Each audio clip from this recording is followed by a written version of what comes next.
기도하옵나이다. 아멘. 이 아침 시 한 편으로 시작하려고 그럽니다. 가만히 생각하며 들어보십시오. 사람이 온다는 건 실은 어마어마한 일이다.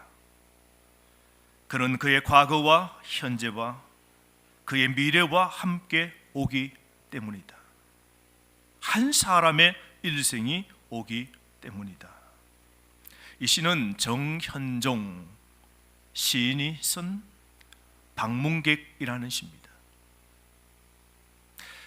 사람과의 만남에 대해서 시인은 이 시의 서두에서 사람이 온다는 건 실은 어마어마한 일이다라고 강한 어조로 표현하고 있죠. 이어서 그 이유에 대하여 구체적으로 밝히는데요.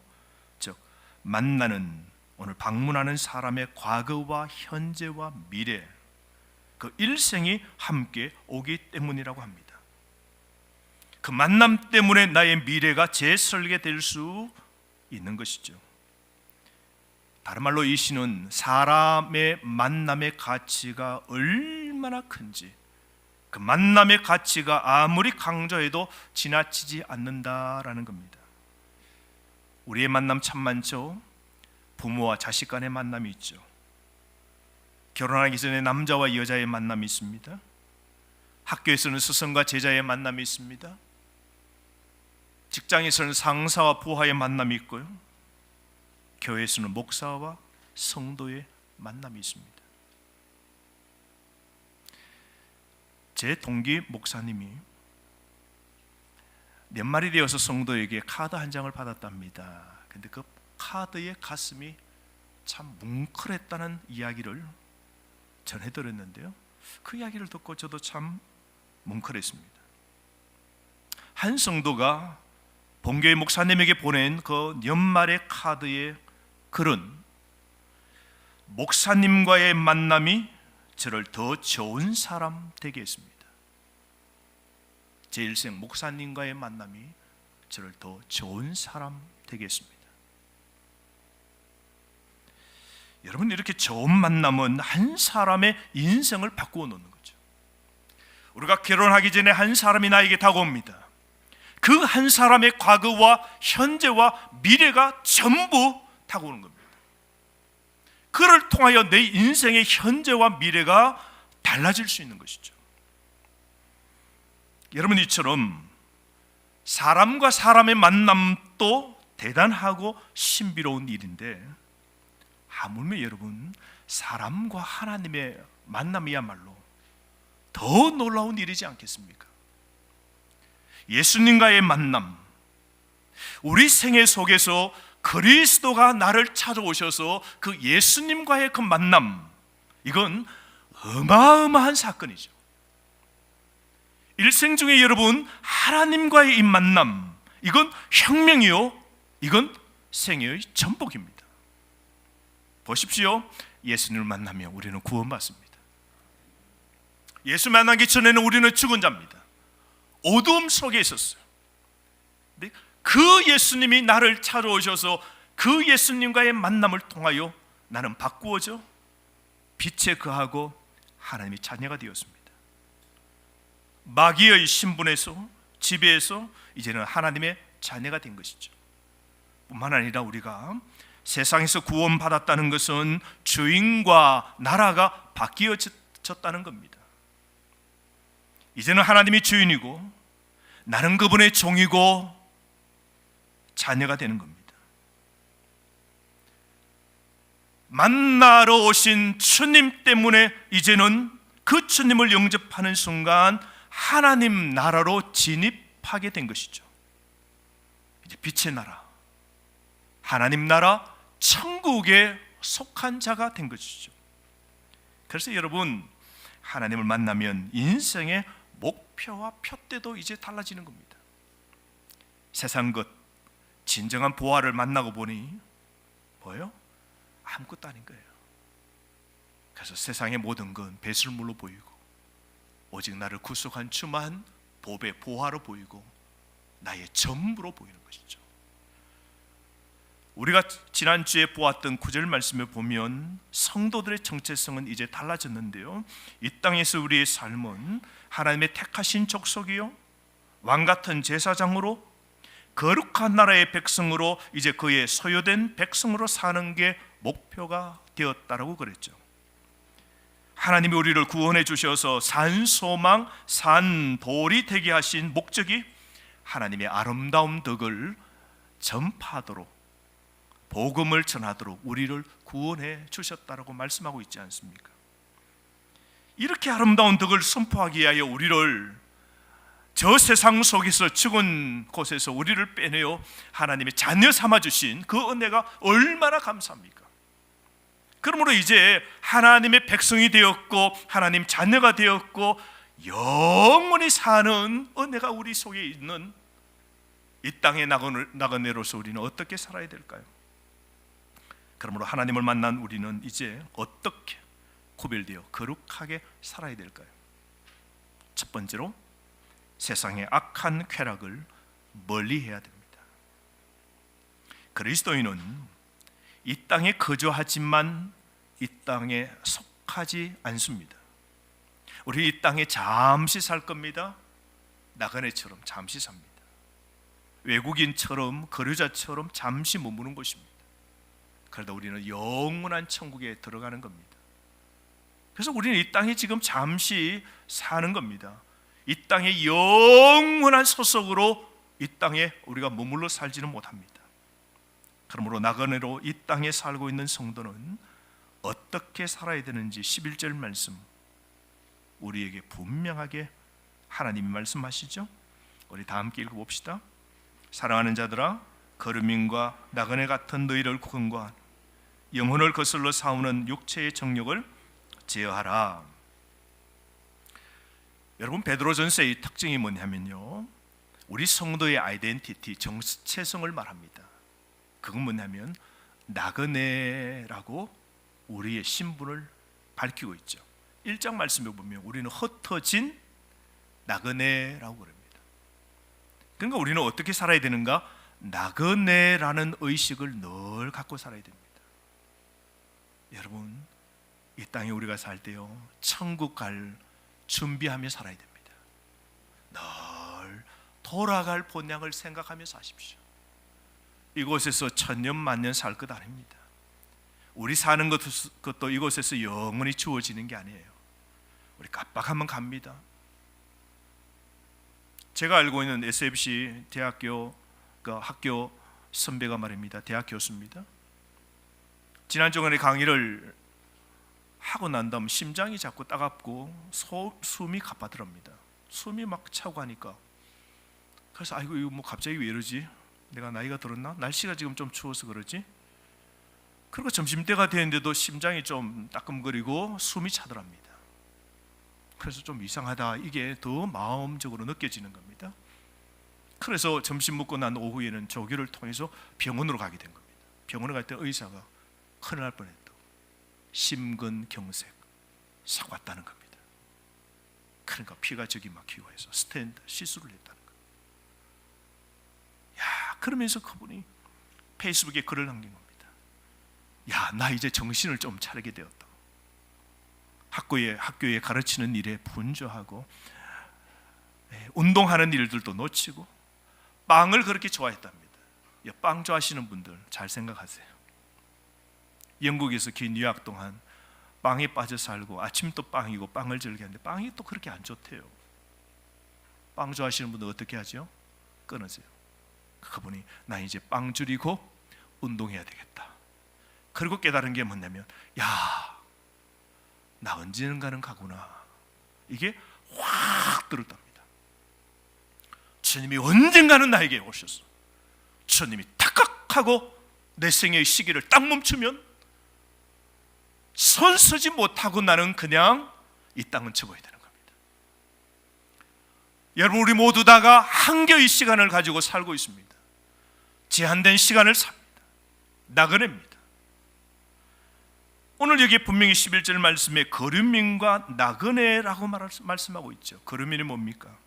자기 집, 자기 나라가 아닌 곳에 거하여 사는 사람입니다. 우리 대한민국에도 보면 자기 나라가 아닌데 지금 살고 있는 사람 있죠. 다 외국인입니다. 그죠? 이 외국인들은 여러분 때가 되면 나라의 정부로부터 비자를 재연장 받아야 돼요. 사는 게 긴장 속에 있는 겁니다. 우리나라에 섞여 살지만 우리나라 사람이 아니에요. 그래서 그들을 우리는 체류자라고 그러죠. 이게 거류민입니다. 또 하나는 나그네라고 그러죠. 나그네가 뭡니까? 떠돌아다니는 사람이죠. 길을 나선 사람입니다. 길 위에 사는 사람. 그래서 우리는 행인 그럽니다. 행인. 길 위에 걸어 다니는 사람, 행인이죠. 오늘 이와 같이 거류민과 나그네처럼 사는 사람인데요. 그런데 다른 한 가지는 하늘의 고향을 둔 이 땅의 거류민 나그네는 영혼의 싸움을 걸어오는 세상의 악한 쾌락을 멀리해야 됨을 오늘 분명하게 말씀하고 있습니다. 타락한 육신 안에 죄악된 본성이 도사리고 있어서 끊임없이 우리 속에는요 죄악을 양산해내게 되어 있습니다. 왜냐하면 우리는 태어날 때부터 부모로부터 뭘 받아요? 육체를 받아서 태어났습니다. 이 육체는 죄의 소욕이 있고요, 우리 속에는 죄가 끊임없이 솟구치고, 그리고 죄가 우리 속에서 계속해서 펄펄 끓어오르는 겁니다. 그래서 우리 속에는 육체의 소욕이 다 있어요. 그래서 인간은 본능적으로 죄를 자동적으로 짓게 되어 있는 겁니다. 갓 태어난 어린 아이에게 한 번도 거짓말 하지 말라, 나쁜 말 하지 말라 해도 그 하는 거 보십시오. 육체는 죄를 생산해내는 공장입니다. 죄를 지을 건가 말씀대로 살 건가, 이게 늘 우리 속에서 서로 대적하는 이 내적 갈등이 계속해서 일어나게 되는 것이죠. 그래서 성경은 로마서에서 특별히 많이 이 부분을 설명하고 있고요, 갈라디아서 5장 17절 말씀에도 분명히 말씀하고 있죠. 육체의 소욕은 성령을 거스리고 성령은 육체를 거스리나니 이 둘이 서로 대적함으로 너희가 원하는 것을 하지 못하게 하려 함이니라 그랬습니다. 이 마음속의 이 갈등은요, 특별히 성도에게 존재하는 내적인 씨름입니다. 인간은 이 육체의 소욕을 가지고 출생하기 때문에 영으로 거듭나야만 진정으로 영적인 갈등이 생기게 되는 겁니다. 만약에 여러분 가운데 영적 갈등이 안 생기면요, 그냥 교회 다니는 겁니다. 거듭난 게 아닐 수 있어요. 예수님을 진정 그 빛이 우리 속에 들어오고 그분이 우리에게 찾아오셨다면 우리 속에는 영이 살아있게 되고요, 먼저 있는 육체와 갈등이 일어나게 되는 겁니다. 그래서 육체의 욕망은 육신의 정욕과 안목의 정욕과 이생의 자랑입니다. 그래서 육욕이 일어나는 거죠. 쾌락이 이게 일어나는 겁니다. 식욕이 있고 물욕이 생기고 권세, 명예욕이 생기는 게 자동적입니다. 그런데 우리 속에는 그리스도를 통하여 생긴 이 영의 거룩함을 추구하는 영적인 성령의 부분이 있단 말이죠. 그래서 우리들 속에는 늘 격렬한 이런 영적 투쟁이 전개되고 있는 것이죠. 그래서 영적인 것과 오늘 육체적인 두 본성이 날마다 싸우는 겁니다. 이때 우리는 스스로 육체를 저항할 수 없기 때문에 육체를 억제하기 위한 유일한 방법은 말씀대로 살고 성령을 추구하여 살 때, 자신을 날마다 쳐서 육체의 소욕을 십자가에 못 박아 버릴 때 하나님이 기뻐하시는 성령의 사람이 되는 겁니다. 매일 우리의 죄된 자아를 대적하여 하나님의 길 따라 살기로 결심해야 하는 겁니다. 어두움의 삶, 이 악한 행실을요, 여러분 잘라내야 돼요. 여러분 조금이라도 남겨두면 안 됩니다. 그러므로 우리는 세상에 섞이면 안 되는 겁니다. 세상에 동화되면요 끝나는 겁니다. 그래서 성경에서 늘 강조하는 게 뭐예요? 세상과 섞이지 말라. 세상과 동화되지 말라. 세상 속에 동화되지 말라. 항상 분리를 말해요. 항상 구별을 말합니다. 그래서 성경에서 가장 강조하고 있는 성경의 한 권을 선택하라면 여러분은 어디일까요? 창세기부터 요한계시록 66권 가운데 가장 중요한 성경의 핵심 중의 핵심의 한 권은 그래서 레위기입니다.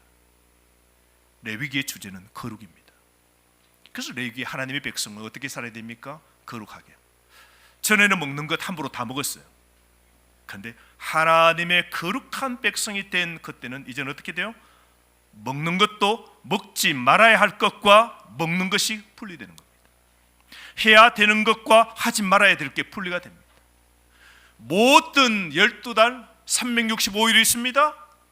가운데도 구별된 날과 그렇지 않는 날이 있죠. 일주일도 구별된 안식일이 있고요, 안식년이 있고요, 흰년이 있고요, 그리고 7절기가 하나님이 다 구별해 두신 것 보십시오. 그래서 우리에게 꼭 말씀합니다. 주님의 말씀은 세상에 섞이면 안 된답니다. 거룩을 잃어버리면 우리는 끝입니다. 하나님이 떠나고 하나님의 영광이 떠나게 되면요, 복이 끊기는 겁니다. 그러므로 우리에게 순종을 요구하시는데 그 하나님이 우리에게 요구하시는 순종이 무엇인가? 거룩하게 살라는 겁니다. 여러분, 애굽 땅에서 430년 살다가 그들이 하나님의 약속의 땅으로 오기 위해 광야 40년을 지내서 1세대가 다 불신의 세대, 불순종의 세대는 다 광야에서 죽게 됩니다. 그리고 그들이 요단강을 건너서 2세대가 여호수아 중심으로 강을 건너가게 됩니다. 요단강 건너 가나안의 7족속이 사는 이방의 땅 중부를 칩니다. 여리고의 전쟁에서 하나님의 은혜로 승리합니다. 그리고 남쪽 지역을 점령합니다. 남쪽에 가서 치열한 전투가 벳호론에서 벌어지게 됩니다. 남부 지방에 있는 연합 적군들과 싸워서 이깁니다. 그리고는 북쪽으로 나아가서 북쪽에 있는 하솔의 왕과 그 주변에 연합한 그 가나안에 있는 연합군들을 쳐서 또한 여호수아가 승리를 하게 됩니다. 그런데 그 전쟁할 때 여호수아에게 하나님이 꼭 당부하신 게 뭡니까? 진멸하라 그랬어요. 가나안 땅에 있는 7족속을 다 진멸하라고 그랬습니다. 그래서 이 전쟁은요, 진멸 전쟁입니다. 진멸은 뭐냐면 살아있는 것 하나도 살려두지 말랍니다. 가나안에 있는 노년, 장년, 청년, 심지어 갓 태어난 아이들도 다 진멸하라고 그랬어요. 여기에 여러분 하나님의 분명한 영적 원리가 있는데요, 조그마한 죄라도 남겨두면 어떻게 됩니까? 그것은 큰 화가 된다는 것이죠. 가나안의 백성을 조금이라도 남겨두면 그 가나안의 백성이 훗날에는 이스라엘 백성들에게 큰 화로 다가온다는 것이죠.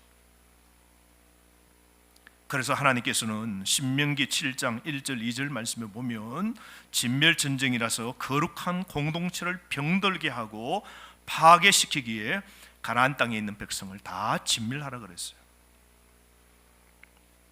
오늘날 여러분, 우리도 영적 전쟁 속에 있습니다. 오늘 도덕적 영적 전쟁이 벌어지고, 그리고 육신과의 영적 전쟁이 벌어지고, 마음속에서도 계속해서 이 전쟁이 벌어지게 되는데요, 완전한 죄의 진멸 없이는 우리에게 완전한 승리도 없는 겁니다. 그래서 여러분이 지금 짓고 있는 죄 하나도 단순하게 그냥 두면 안 돼요. 죄는 조금이라도 남겨두면요, 그 죄는 커지게 되어 있습니다. 여호수아가 이스라엘 백성들과 더불어 순종하지 못합니다. 전쟁에 다 거의 승리를 했는데요, 거의 승리를 했어요. 산간지역으로 도망한 그 가나안 땅에 있는 백성을 끝까지 추격해서 진멸하면 다 이겨요. 그런데 아이고 그것쯤이야 하고 남겨둡니다. 그리고 가만히 생각하니까 블레셋 사람을 데려다 종으로 쓰면 더 편하거든요. 그래서 하나님 말씀 순종치 않습니다. 그랬더니 세월이 지나 사사시대의 어느 날 블레셋 나라에서 큰 괴물이 나타납니다. 골리앗이라는 어마어마한 괴물이 나타납니다. 그래서 온 이스라엘 백성이 일대 사울 왕 앞에 나타나서 온 나라가 부들부들 떨게 만드는 엄청난 거인이 그 앞에 나타나 이스라엘을 완전히 주눅들게 만들죠. 그러므로 여러분, 조그만 죄가 우리가 허용하고 남겨두면요, 그 죄는 점점 커지게 되고 결국은 그 죄가 우리를 완전히 위협적이게 만들고 우리를 죽이게 만든다는 겁니다. 그래서 민수기 33장 55절 말씀에 너희가 만일 그 땅의 원주민을 너희 앞에서 몰아내지 아니하면 너희가 남겨둔 자들이 너희의 눈의 가시와 너희의 옆구리에 찌르는 것이 되어 너희가 거주하는 땅에서 너희를 괴롭게 할 것이요 라고 합니다. 하나님 말씀 순종하지 않고 아이고 그것쯤이야 뭐 내일 가서 뭐 그냥 정리하지 뭐 아이고 그것쯤이야 다음에 하지 뭐 하고 남겨둔 가나안의 그 백성들이 훗날에는 너희 눈에 가시가 되고 라고 그랬습니다. 우리 신체 가운데요, 여러분, 가장 민감한 부분이 어디일까요? 지난주에 제가 서재에 이렇게 앉아 있는데요, 손이 뭔가 이렇게 따끔따끔한 거예요, 이게. 그래서 제가 이렇게 보니까 손에 아무것도 없어요. 근데 뭔가 따끔따끔한 거예요, 이게. 이게 글쎄 밝은 불에 더 불을 켜고 이렇게 가까이 보아도 안 보이는 겁니다. 그런데 제가 그럴 때 물건을 사면, 여러분 요즘 보면 여러분 그런 경험 없습니까? 물건을 사면 사용 설명서가 있고 화장품을 사면 거기에 라벨이 붙어 있는데 뭐 어떻게 사라는 게 있죠. 그 글자가 잘 보이세요? 왜 글자는 그렇게 작게 나오죠? 누구 읽으라고 그렇게 작게 나와요? 그 읽을 수 없을 때 어떻게 해요? 그걸 위해서 돋보기 하나 산 게 있어요. 이렇게 둥근 돋보기. 그걸 대면 글자가 다 보여요. 그게 생각나서 이 손끝마디에 큰 돋보기로 확대해서 딱 보니까요, 웬걸 돋보기 없이 보이지 않는 아주 작은 가시 하나가 여기 딱 앉아 있는 거예요. 그게 이 살 앞에 딱 박혀서 딱 있는데 손으로 석 하면 콕콕콕 찌르는 거예요. 작은 미세한 하나 가시가 여기 딱 얹혀져 있는데 그게 찌르는 거예요. 간질간질하고 따끔따끔 거리는 거예요. 옆에 있는 칼을 가지고 싹싹싹싹싹 긁었어요. 싹 긁고, 그리고 돋보기를 딱 보니까 끓여지고 떨어져서 안 보이는 거예요. 그리고 손으로 만져보니까 다 나은 거예요. 작은 가시 하나가 박혀도 여러분 미칠 지경이에요. 근데 여러분, 어떤 일 하시다가 눈에 가시가 한번 들어가 본 적이 있으세요? 이거는 정말 뭐 뺄 수도 없고 이게 눈물을 흘려도 안 되고 비벼도 안 되고 따끔거리면요 정말 이루 말할 수 없는 고통. 오늘 하나님께서 뭐라 그랬습니까? 원주민 남겨둔 그 가나안의 백성들, 그 죄가 너희 눈에 가시가 되고 너희 옆구리를 찌르는 것이 된다라고 말씀하셨지 않습니까? 몇몇 원주민들, 가나안의 백성을 하나님의 명령을 불순종하고 아이고 이 불순종이야 뭐 나중에 이것쯤이야 뭐 이거는 뭐 하나님께 순종 안 해도 되겠지 뭐 이거야 뭐 이 죄는 나중에 정리하지 뭐라고 둔 게 그 원주민들이 훗날에는요 사사시대와 왕정 초기에 계속해서 이스라엘 백성들을 괴롭히게 되고 전쟁에서 쳐들게 되고 그들의 그 평안을 깨트리는 큰 문제가 되었지 않습니까? 사랑하는 성도 여러분, 복 받으려면 세상과 섞이면 안 됩니다. 거듭난 속 사람의 성도는 세상의 욕망에 죄에 굴복당하면 안 됩니다. 이 코로나 시대에 여러분 세상의 악한 쾌락을 멀리하고 말씀과 기도에 전무하시기를 바랍니다. 자신의 몸을 의의 병기로 하나님께 드리기를 힘쓰시기를 바랍니다. 이 세상 본받지 말고 오직 마음을 새롭게 하여 하나님의 선하시고 기뻐하시고 온전하신 뜻이 무엇인지 분별하시는 여러분 되시기를 바랍니다. 그러면 여러분 복 받습니다. 순종하여 살고 죄라는 걸 깨달으면 빨리 그 죄를 끊어버리고 거룩하게 살고 악한 자와 동행하지 않고 세상과 섞여 살지 않으면 하나님이 우리 편 되어 주십니다. 범사를 하나님이 도와주셔서 형통한 그 복을 누리게 되어 있습니다.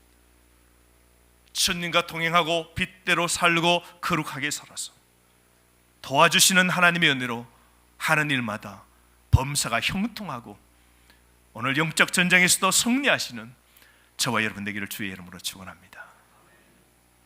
두 번째로 우리가 어떻게 살아야 될까요? 두 번째는 행실을 단정하게 하며 살아야 됩니다. 행실을 단정하게 해야 하는 겁니다. 우리가 직장에 살고 세상에 살면 우리 주위에 믿지 않는 사람들이 꽤 많죠.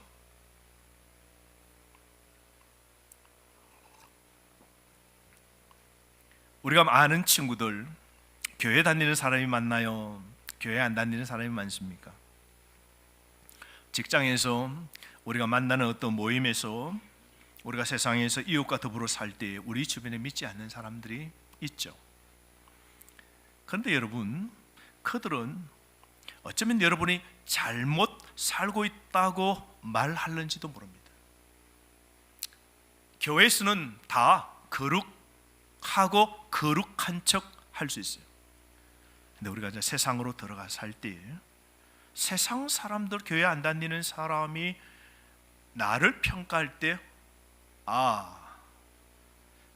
저 사람 잘못 살고 있다라고 나를 향하여 말할 수도 혹 있지 않겠습니까? 그러면 우리가 잘못 살고 있는 것이죠. 우리는 세상 속에서도 착하게 삶을 살아야 됩니다. 12절 말씀 보십시오. 우리 다 함께 한번 읽어보실까요? 너희가 이방인 중에서 행실을 선하게 가져 너희를 악행한다고 비방하는 자들로 하여금 너희 선한 일을 보고 오시는 날에 하나님께 영광을 돌리게 하려 함이라. 여러분, 선한 행실을 어디서 하랍니까? 이방인 중에 하라고 그러죠. 그러니까 세상 사람, 안 믿는 사람 가운데서 어떻게 살라고요? 행실을 선하게 하며 살랍니다. 그러니까 여러분, 선한 행실, 착한 이 삶은 교회 안에서뿐만 아니라 교회 밖에서도 드러나야 되는 겁니다. 그래서 믿지 않는 자들이 우리 성도들을 보면서 하나님께 영광 돌리게 해야 됩니다. 야, 넌 정말 달라. 야, 넌 정말 다르구나. 넌 정말 깨끗하네. 넌 정말 바르게 사네. 넌 정말 믿을 수 있어. 이런 사람이 되어야 된다는 것이죠. 세상에 믿지 않는 자들이 하나님을 인정하며 그분을 영접하게 만드는 강력한 힘은요, 변화된 그리스도인의 삶에 있는 겁니다. 가정에서도 우리 자녀들 복음을 위해서 여러분 분투하시는 부모님, 오늘 믿지 않는 그 자녀들 앞에서 그 자녀들을 예수 그리스도로 믿도록 만드는 강력한 힘은요, 변화된 부모의 신앙의 삶에 있는 겁니다. 세상에 믿지 않는 사람들은 거룩을 위해서 모든 걸 다 포기합니다. 그죠? 돈이라면 불법과 전행들을 행하면서 다 합니다.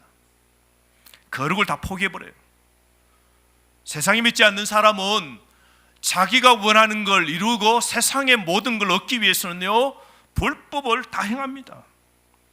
거룩을 모든 것을 다 포기해서라도 세상 것을 이루고야만 합니다. 그런데 우리 성도는 끝까지 거룩한 삶을 추구하고 선한 행실을 해야 하는 겁니다.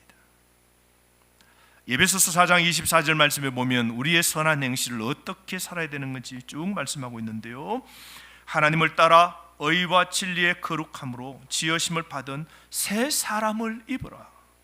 그런즉 거짓을 버리고 각각 그 이웃과 더불어 참된 것을 말하라. 이는 우리가 서로 지체가 됨이라. 분을 내어도 죄를 짓지 말며 해가 지도록 분을 품지 말고 마귀에게 틈을 주지 말라. 도둑질하는 자는 다시 도둑질하지 말고 돌이켜 가난한 자에게 구제할 수 있도록 자기 손으로 수고하여 선한 일을 하라. 무릇 더러운 말은 너희 입 밖에도 내지 말고 오직 덕을 세우는데 소용되는 대로 선한 말을 하여 듣는 자들에게 은혜를 끼치게 하라. 아멘. 할렐루야. 우리는 수준 높은 도덕의 삶을 살아야 됩니다. 우리는 세상 도덕 정도가 아닌 그리스도 말씀이 요구하시는 빛의 거룩한 수준의 삶을 살아야 됩니다. 우리는 빛의 자녀입니다. 우리 아버지가 광명의 아버지십니다. 성도 여러분, 하나님이 세상 사람 가운데 영광을 받으시기에 합당한 난 거룩한 삶을 살고 있는지 여러분 이 아침 생각해 보시기를 바랍니다. 그래서 오늘부터 행실을 단정하게 하시길 바랍니다. 성도들의 삶은 단출하고 소박해야 합니다. 세상 주류에 속하지 못한 걸 한탄하지 말고 주님과 교회에 소속된 걸 더 큰 기쁨으로 여기시길 바랍니다. 삼손처럼 세상 술에 취해 음행과 방탕에도 빠지지 말아야 합니다. 그리스도의 향기를 풍기는 거룩한 삶을 여러분 살아가시길 바랍니다. 그래서 날마다 그리스도의 옷, 깨끗한 옷을 입고 사십시오. 그래서 주변 사람들이 그 나의 내 빛을 보고 그리스도를 발견하고, 야, 달라도 예수 믿는 사람 너무 다르다고 주님께 영광이 되는 삶을 살아가십시오. 그럴 때 하나님 아버지가 기뻐하시고 자녀인 우리에게 넘치는 복을 주님이 주시는 겁니다. 이런 범사의 영혼의 풍성한 복을 받는 저와 여러분 되기를 바랍니다. 세 번째, 우리는 이 땅에서 어떻게 나그네로 거룩한 삶을 살아야 될까요? 우리는 세상 법을 잘 지켜야 됩니다. 13절에서 15절 말씀 보십시오. 인간의 모든 제도를 주를 위하여 순종하되 혹은 위에 있는 왕이나 혹은 그가 악행하는 자를 징벌하고 선행하는 자를 포상하기 위하여 보낸 총독에게 하라. 곧 선행으로 어리석은 사람들의 무식한 말을 막으시는 것이라. 오늘 여기 보면 인간의 모든 제도입니다. 나라의 법이죠. 법입니다. 그 법에 순종하고 그리고 왕이나 총독에게 이 세상의 권력에 세운 모든 사람에게 순복하라 그럽니다. 선행의 삶을 그렇게 살랍니다. 여러분, 그리스도인은 이 땅의 모든 법 제도를 순종해야 됩니다. 법이란 잘못한 사람을 벌하고 옳은 일을 하는 사람에게 상을 주라고 법이 있고 법 집행하는 사람들이 있는 겁니다. 그러므로 성도는 법과 제도를 잘 지키는 게 하나님 기쁘시게 하는 겁니다. 그래서 우리는 세금도 잘 내야 되고, 우리는 교통법규도 잘 지켜야 되고, 우리는 해야 될 국민의 의무를 우리는 다 해야 됩니다. 물론 나라가 악법을 만들면 우리는 저항해야 됩니다. 그죠? 차별법, 낙태법, 이거 막 주장하고 있어요. 법으로 세워놔요. 세상의 법에 괜찮다고 그리스도인이 우리가 세상의 죄를 지으면 안 되죠. 그러나 그 위에 이 세상의 제도와 법을 우리를 잘 지켜야 됩니다. 그래서 세상 사람에게 손가락질 받는 일을 하면 안 됩니다. 그러면 누구 영광 가려요? 하나님 빛 다 가려버리는 겁니다. 오늘 세상의 교회는 무엇보다 법을 잘 지켜야 돼요. 세상은 편법이 다 통해요. 편법이 통하고 악법이 통하고 봐주는 게 통하고 세상은 이리저리 다 통해요. 끼리끼리 연대가 되고 해주고 서주고 밀어주고 다 해요. 자녀들도 보니까 대학 들어갈 때 어떻게 해요? 교수는 교수끼리 서로 안 해도 한 것처럼 해서 다 써줘요. 그래서 좋은 대학 서로 자녀를 다 심어주는 겁니다. 그러고도 공직에 가겠다고 청문회에 서는 거 보십시오. 그런데 여러분 보십시오. 터니까 다 나오는 거예요. 야, 어릴 때부터 지금까지 내 아내와 내 자녀들뿐만 아니라 내 부모까지, 여러분 보십시오. 어떤 것은 우리 가족끼리 비밀리에 했어요. 비밀리에 돈도 그렇게 관리를 했어요. 그런데 그 청문회 보십시오. 탈탈탈탈 터는데 다 나오는 겁니다. 사회법에 이게 걸리고 저 법이 걸리고 이렇게 저렇게 걸려서 나중에는 뭐예요? 오히려 온 국민에게 수치를 당하고 그리고는 그냥 거출에 서지도 못하고 내려오는 거 보십시오. 차라리 나가지 말걸 이런 생각이 들 때도 있지 않습니까? 다니엘을 기억하십니까? 다니엘은 나라가 3번 바뀌어도, 다니엘은 왕이 3번 바뀌어도 다니엘은 국무총리의 자리에 있습니다. 여러분, 이게 쉽습니까? 대통령 바뀌면요, 국무총리뿐만 아니라 대통령이 세웠던 모든 관료는 다 바뀝니다. 다 그때부터 퇴임이고요, 사표 쓰고 다 물러납니다.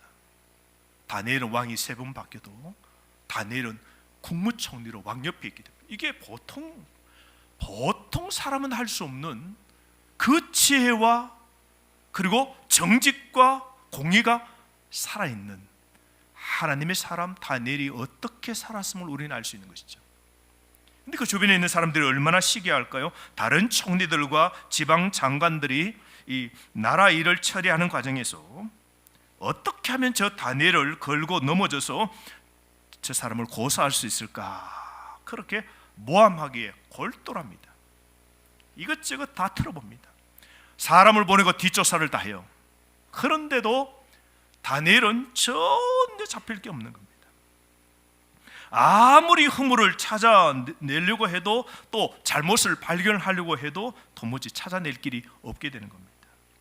다니엘이 나라 일을 보는 과정에서 도무지 잘못을 저지르지 않고 또한 허물될 만한 일을 손톱만큼도 한 게 없는 겁니다. 오늘 우리가 다니엘처럼 살아야 됩니다. 그래야 하나님의 복을 받습니다.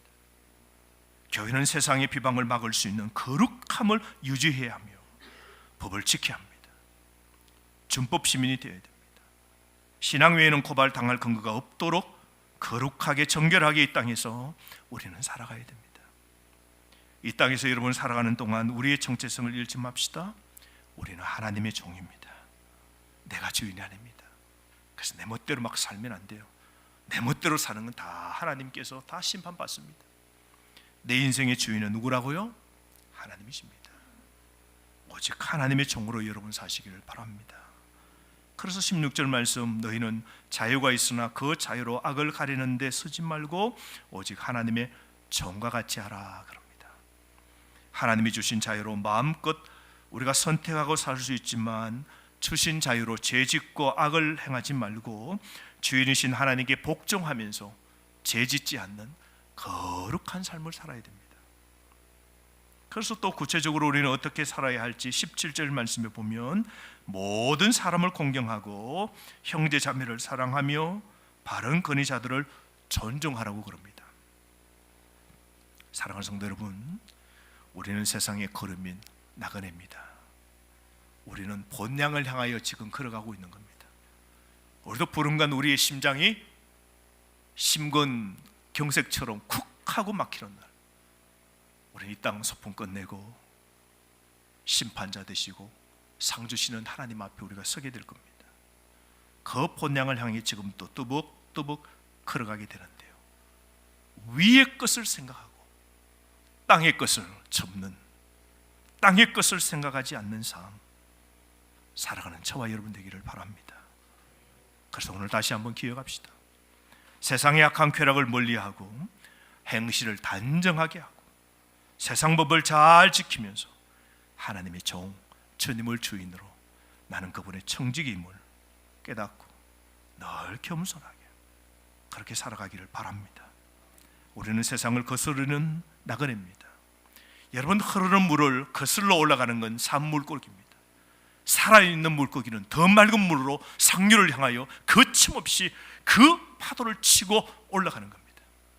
여러분, 살아있는 물고기처럼 살아있는 그리스도인은 세상에서 본향을 향하여, 하늘을 향하여 힘차게 뚜벅뚜벅 깨어 살아가는 저와 여러분 되기를 주의 이름으로 축복합니다. 자비로우신 하나님,